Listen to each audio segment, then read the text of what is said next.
On the afternoon of July 29th at exactly 2 o'clock Eastern Time, a man who has been Federal Reserve Chair for barely 2 months is going to stand in front of a microphone and say a handful of sentences that could move more wealth in 30 seconds than most people accumulate in a lifetime. If you own gold, if you own silver, or if you've ever thought about buying either, what happens in that room before most of the country has even finished lunch is going to answer a question that has been quietly building since January. Is the metal in your hand, or the metal you're thinking about buying, sitting at the start of the next great monetary story, or the end of one? Most coverage skips this part entirely. Silver did not just rise this year. It went from roughly $23 an ounce to an all-time high above $121 in January, one of the fastest moves in the history of the metal, then gave more than half of that gain back in a matter of months. Gold, meanwhile, climbed to record highs of its own in 2025, only to trade essentially flat to slightly lower this year. Two metals that are supposed to move together are telling two very different stories right now. At the same time, a brand new Fed chair is trying to prove his independence. A war is reshaping the oil market, and inflation refuses to behave the way anyone expected. That divergence is not a coincidence, it's a signal.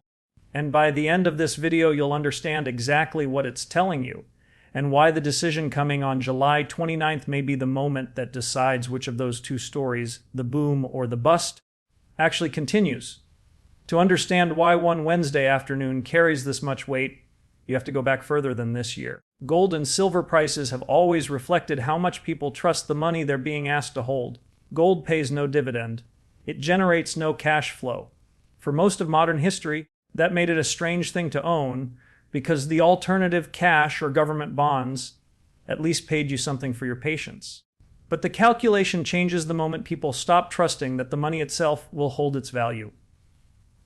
Economists call this the real interest rate, the rate you earn, minus the rate at which prices are rising. When real rates are deeply negative, when the return on your savings account is being eaten alive by inflation faster than interest replenishes it, gold stops looking like a relic and starts looking like insurance. This relationship has held with remarkable consistency through history. In the 1970s, when U.S. inflation repeatedly ran into double digits while interest rates lagged behind, gold rose from $35 an ounce, where it had been fixed under the Bretton Woods system, to over $800 by 1980. That wasn't magic. That was millions of individual decisions made by people watching their paychecks buy less every month, concluding that paper promises weren't enough anymore. The parallel to today isn't perfect, no historical parallel ever is, but the bones of the story rhyme in an uncomfortable way. Inflation this year has run well above the Federal Reserve's 2% target, driven largely by an energy shock tied to the military conflict between the United States, Israel, and Iran that erupted earlier this year. Oil prices spiked. Shipping through the Red Sea became a geopolitical flashpoint after Iran aligned forces threatened commercial vessels. Mortgage rates in the U.S. climbed to some of their highest levels in 9 months. And into that environment walked a brand new Federal Reserve chair, confirmed by the narrowest, most contentious Senate vote for a Fed chair in the central bank's history, now facing a choice: hold the line on interest rates or risk letting inflation entrench itself further. It's worth sitting with that 1970s parallel a little longer, because how that crisis got resolved is just as instructive as the crisis itself. It took a different Fed chair, Paul Volcker, arriving in 1979 with a mandate to break inflation's back no matter the short-term cost, to actually turn the tide. Volcker pushed interest rates into the high teens, deliberately triggering a painful recession, because he understood that half measures would only prolong the agony and further erode trust in the dollar. Gold, already up more than 20-fold from its Bretton Woods peg, spiked even higher in the panic of 1980, before retreating for nearly 2 decades once Volcker's credibility, restoring shock therapy, convinced markets that inflation had genuinely been tamed. The lesson isn't that high rates are always the answer, every situation differs, but that markets tend to reward central bankers willing to accept short-term pain for long-term credibility and punish, through a falling currency and rising precious metals, the ones who seem to be prioritizing political comfort over price stability. That's the test now facing Kevin Warsh, and it's why his personal history carries so much weight. That chair is Kevin Warsh, and his backstory matters more than most viewers realize. Warsh is no stranger to crisis. He served as a Federal Reserve governor during the 2008 financial collapse, sitting at the table with Ben Bernanke as the Fed invented emergency tools in real time to keep the global banking system from collapsing. He was part of the committee that launched quantitative easing, the unprecedented program of large-scale bond buying that flooded the financial system with liquidity. And yet in 2011, Warsh resigned from the Fed and became one of the most vocal critics of that same policy, warning publicly that years of ultra-loose money and asset purchases were storing up long-term inflation risk. The man now deciding whether to raise, hold, or cut interest rates in the middle of an energy-driven inflation spike is the same man who, over a decade ago, warned that easy money creates exactly this kind of problem. Whether that history makes him more likely to hold firm against inflation, or more willing to bend under the intense political pressure he's currently facing from the White House to cut rates and lower government borrowing costs, is exactly what markets are trying to price in right now. And there's no cleaner barometer for that uncertainty than the price of gold and silver. The mechanics here are worth spelling out, because most financial content either oversimplifies them or loses people entirely. When a central bank raises interest rates, it makes holding cash, bonds, and interest-bearing savings more attractive relative to an asset like gold that produces no yield at all. Higher rates tend to pull money out of metals and into yield-bearing instruments. When a central bank cuts rates, or even signals it might cut soon, the opposite tends to happen. The opportunity cost of holding gold falls, and capital has historically flowed back toward it. But there's a second layer many explanations skip, which is inflation expectations. If people believe that even a rate cut or a prolonged hold won't be enough to bring inflation back under control, gold can rise even with relatively high nominal rates, because what matters isn't the interest rate in isolation, it's the interest rate relative to how fast the value of money is eroding. That's exactly the tension sitting on the table on July 29th.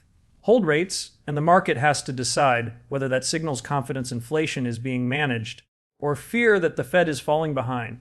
Raise rates, and the market has to weigh short-term economic pain against long-term credibility for the dollar. There's no simple version of this decision, which is exactly why so much capital has been sitting on the sidelines in precious metals waiting for clarity. Silver isn't simply gold's smaller, more volatile cousin in this story. It runs on its own entirely separate engine, and understanding that engine changes how you should think about the coming decision. Silver is both a monetary metal and an industrial one. More than half of global silver demand now comes from industrial uses, particularly solar panel manufacturing, electronics, and electric vehicle components, sectors that have expanded rapidly. Mine supply hasn't kept pace. According to the World Silver Survey for 2026, the market is on track for its sixth consecutive year of structural deficit, with the shortfall this year projected near 46 million ounces wider than last year's. Since 2021, cumulative drawdowns from above ground silver stockpiles are estimated to have topped 700 million ounces. That's not a speculative bubble. That's a physical market where more silver gets consumed every year than gets dug out of the ground or recycled, a gap that's now persisted for the better part of a decade. There's a geopolitical layer stacked on top of that industrial demand story, too. The same conflict driving up energy prices has also introduced friction into global shipping lanes, with Iran-aligned Houthi forces threatening commercial vessels moving through the Red Sea, one of the world's most important trade corridors. When shipping routes get unreliable, moving industrial inputs, including refined silver used in electronics and solar manufacturing, gets more expensive and complicated, adding more upward pressure onto a metal already running a structural deficit before any of this started. None of this guarantees silver's price keeps climbing. Markets can stay unbalanced for surprisingly long stretches, but the deficit story isn't an isolated data point. The mines can't produce enough, the factories need more than ever. And now the ships carrying it are caught in the middle of a shooting war. The gold to silver ratio is one of the quietly important numbers in the whole precious metals world, and almost nobody outside serious metals investors pays attention to it. The ratio simply tells you how many ounces of silver it takes to buy 1 ounce of gold. Over the last 50 years, that ratio has typically ranged between roughly 60 to 1 and 70 to 1. In the middle of this year, it pushed toward the very top of that range, meaning silver had become unusually cheap relative to gold, even after its huge run to all-time highs earlier in the year. Historically, when the ratio stretches to these extremes, it's often, though not always, preceded a period where silver outperforms gold as the relationship reverts toward its long-term average. That's not a guarantee. Ratios can stay stretched for long periods, and there have been stretches in history where the old relationship simply broke down. But it helps explain why analysts, including major institutions like JP Morgan and forecasters tracking the London Bullion Market Association's consensus, have been projecting silver prices well above where the metal was actually trading mid-year, even as gold's momentum cooled.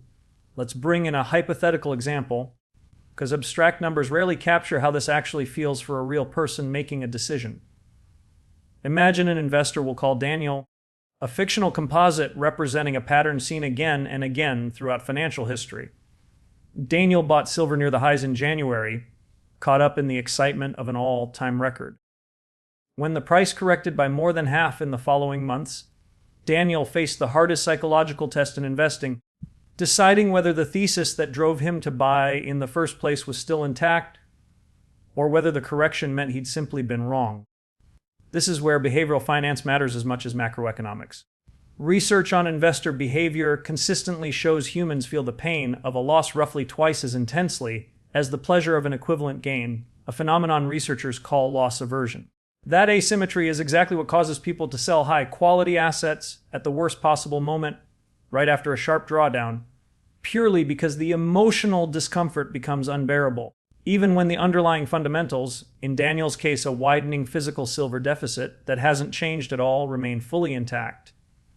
Daniel wasn't wrong to feel that pain, but decisions made in a state of panic rarely match the decisions a calm, informed version of yourself would make in advance. Now imagine a second equally fictional investor, someone we'll call Priya, who took the opposite approach. Rather than buying at the peak of excitement in January, Priya waited through the entire correction, watching silver fall from above $120 back down into the 50s, and only began building a position once the price stabilized and the year's supply deficit numbers were confirmed. Priya's experience illustrates a different lesson from behavioral finance anchoring. Investors who watched silver trade above $100 often get anchored to that number, treating anything below it as automatically cheap, when the appropriate comparison isn't the recent all-time high, it's the underlying supply and demand fundamentals at the current price. Neither Daniel's instinct to hold through pain nor Priya's instinct to wait for confirmation is inherently right or wrong. What separates a disciplined investor from an emotional one isn't which strategy they choose. It's whether that strategy was decided in advance, based on an understanding of the fundamentals, rather than invented in the moment to justify whatever the price happens to be doing that day. Before going further into what could actually happen on July 29th, it's worth pausing on something bigger than any single Fed meeting, because gold and silver have never really been about one decision, one chair, or even one country. Every reserve currency in history, the Dutch guilder, the British pound, and now the American dollar, has eventually run into the same tension. The short-term temptation to expand the money supply against the long-term cost of debasing it. The United States today carries federal government debt that, measured against the size of the entire economy, sits near levels last seen right after the Second World War.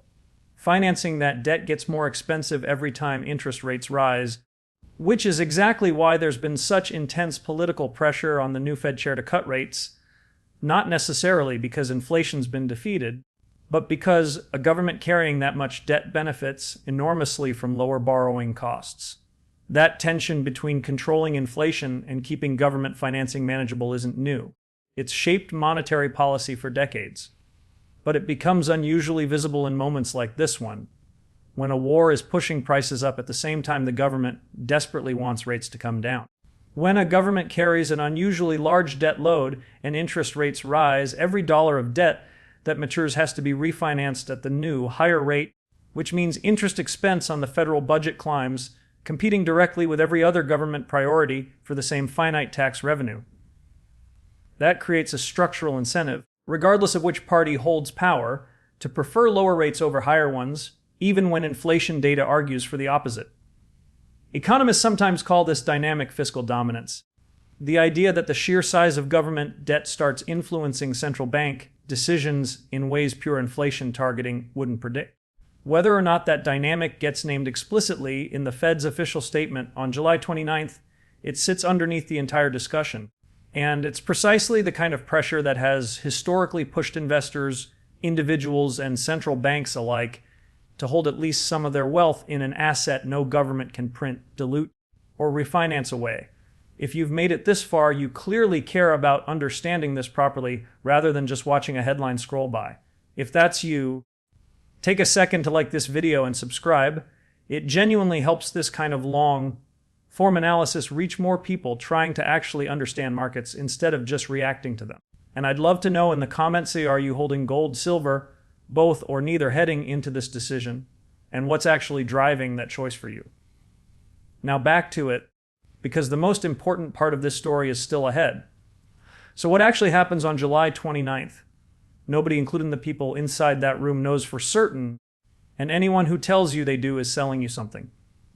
But we can lay out, with historical grounding rather than guesswork, the range of realistic outcomes and what each has tended to mean for precious metals in the past.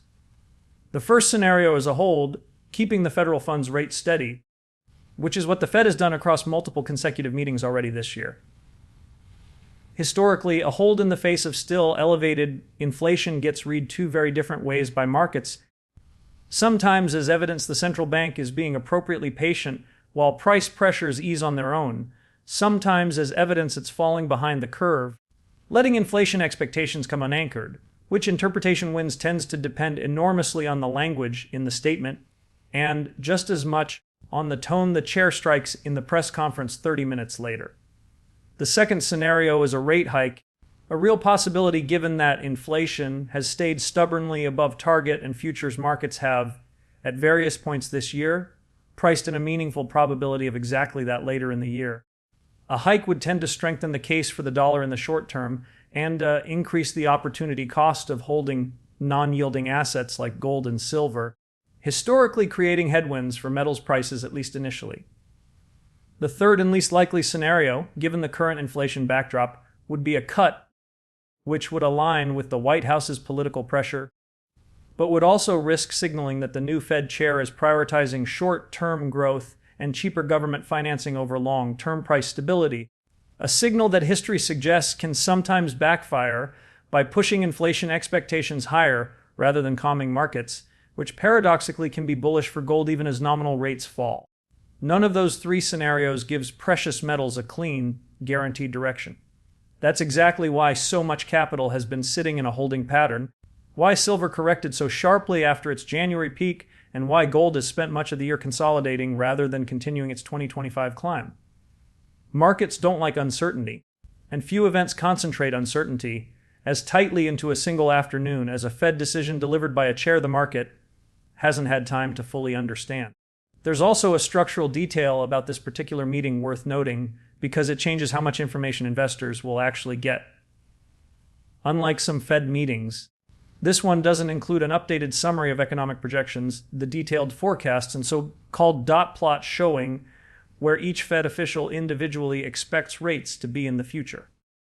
That extra layer of guidance won't arrive until the September meeting, which means on July 29th, markets will have to interpret the decision and the chair's remarks with less supporting detail than they'd get at a fuller meeting, arguably making the tone and word choice of that press conference even more influential than usual, since there'll be fewer hard numbers to anchor against and more room for markets to fill in the blanks themselves. It's easy to treat this as purely a domestic American story when it's really a global one. The US dollar has functioned as the world's primary reserve currency since the Bretton Woods Agreement in 1944, and even after President Nixon severed the dollar's direct convertibility to gold in 1971, an event known as the Nixon shock. The dollar kept that reserve status largely because of trust in American institutions, debt markets, and monetary discipline. Every time that discipline appears to wobble, whether through political pressure on central bank independence, geopolitical conflict disrupting energy markets, or a debt load that keeps climbing regardless of who's in office, central banks around the world quietly respond. Publicly available data tracking global central bank reserves has shown a sustained multi-year trend of central banks, particularly in emerging markets, adding to their gold reserves at a pace not seen in decades, even as some have simultaneously trimmed their exposure to U.S. Treasury securities. That's not a conspiracy. It's a rational hedge being made in plain sight, and it forms a slow, moving structural tailwind under gold that exists completely independent of what happens at any single Fed meeting. July 29th doesn't create that trend. It just becomes the next data point that either accelerates it or temporarily interrupts it. All of it converges on this one afternoon. The historical relationship between real interest rates and gold, the physical silver deficit widening year after year, the psychological trap that catches investors after sharp corrections, the tension between a new Fed chair's inflation fighting instincts and the immense political pressure to cut, the slow multi-decade erosion of confidence in fiat currencies that's pushed central banks themselves to quietly accumulate gold. Not because July 29th is magic, but because it's the moment months of accumulated uncertainty finally gets forced into a single, unambiguous decision spoken out loud in real time by the person markets have been waiting to hear from. If you already own gold or silver, understanding this context matters more than knowing the exact number the price lands on the following morning. Prices move on headlines, but wealth gets preserved or destroyed based on whether you understand why those headlines matter and whether your decisions are grounded in that understanding rather than fear or euphoria. If you're considering entering the metals market for the first time, this is exactly the kind of moment that separates people who bought because a video told them prices would go up from people who understand the actual forces, monetary policy, real interest rates, industrial supply and demand, currency credibility, that determine whether an asset like gold or silver has genuine staying power. None of this is a promise about where prices go next. Nobody serious makes that promise, and you should be skeptical of any source that does. What history does offer, again and again across the collapse of Bretton Woods, the inflation of the 1970s, the 2008 financial crisis, and now this moment in 2026 is a remarkably consistent pattern. Precious metals don't respond to headlines in isolation. They respond to whether the institutions managing the world's money can be trusted to hold its value. That's the actual question sitting underneath every price chart you'll see this week, and it's the question Kevin Warsh, whether he intends to or not, will be answering out loud at 2 o'clock in the afternoon on July 29th. The one thing worth carrying with you after this video ends: the price of gold and silver was never really about the metal itself. It's always tracked how much the world trusts the people printing its money, and every few decades that trust gets tested and repriced in a single, decisive moment. We may be sitting in one of those moments right now. Whether you own metal, you're thinking about buying it, or you're just trying to understand what's happening beneath the surface of the news, watching what unfolds on July 29th and understanding why it unfolds the way it does, will tell you more about the next chapter of the global monetary system than almost anything else this year. If this kind of grounded, historically honest analysis is something you want more of, subscribe, because the story doesn't end on July 29th, it just gets its next chapter, and we'll be here breaking down exactly what it means.